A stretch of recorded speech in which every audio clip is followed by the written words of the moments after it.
All right, good morning, everybody. The storm is now moving into its second phase. We said it was going to be a multifaceted storm. The first part, we've seen snowfall between 7 and 2 inches. I'd say East Granby was the champion with about 7.5 inches.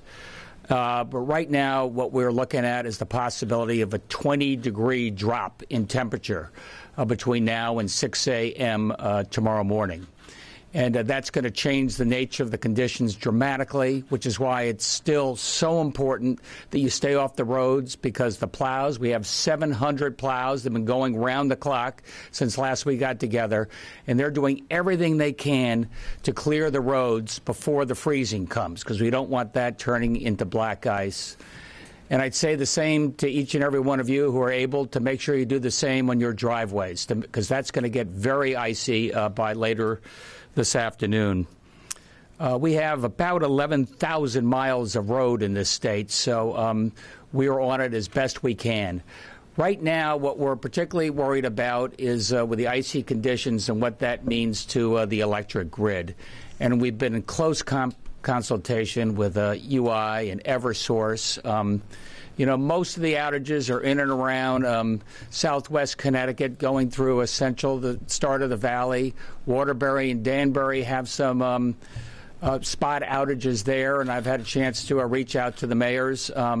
New Haven has had a couple of circuits have gone down, and they have over 5,000 homes that are without power at this point. I can tell you that UI is on it. It's a priority, and we're going to take care of that as best we can. Is you got to remember, overall, when you've got wind gusts coming up to 20, 30 miles an hour potentially over the next 12 hours, getting up in those bucket trucks is something you've got to be very careful about. But I can guarantee you it's a priority. The contractors are ready to go, and the staff is ready to go. Overall, across the state, the outage is about 1%. So we've got that as a focus. In terms of what you should be doing right now, if it's an emergency, you dial 911. If you're looking for information in terms of how you should handle things in-house, that's 211. You dial 211. One of the things the group that just briefed me here said is, make sure if you're thinking about your own power and you're thinking about generators, be very careful. Make sure that's not indoors. Make sure that's not a source of potential carbon monoxide poisoning. I will tell you that if you have neighbors who are elderly, if you have neighbors who have a medical condition, reach out to them and see what you can do to help. Because we're going to keep a close eye on that. I can tell you that the local operations centers and the electric guys have reached out to them as well by phone call, making sure that they know what response they can have there. I've had a chance to reach out to most of the mayors, and again, I just want to give my shout out to the folks here in this room and the folks in that room back there who have been here, for the last 12 hours, and they're going to be here for the next 24 hours. And if I've learned one thing over the course of this 12 hours that I really want to focus on, is how I can get all the information that you need in one place.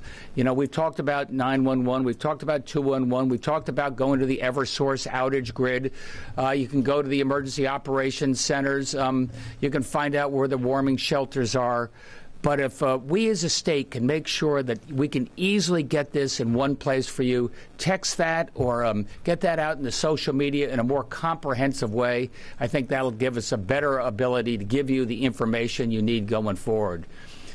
So with that, I just want to, again, thank the 700 folks who have been on those plows over the last 12 hours going nonstop, and their work has just begun.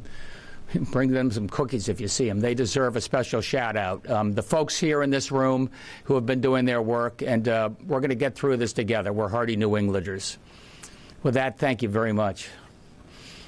Governor Lamont, what is the state's plan going forward as the temperatures continue to drop?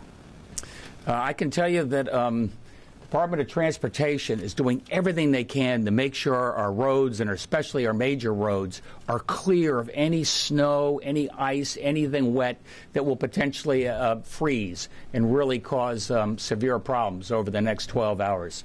So if I said I had priority number one is to make sure that happens, and like I said, I ask people to do that as much as they can on their driveways and the such as well.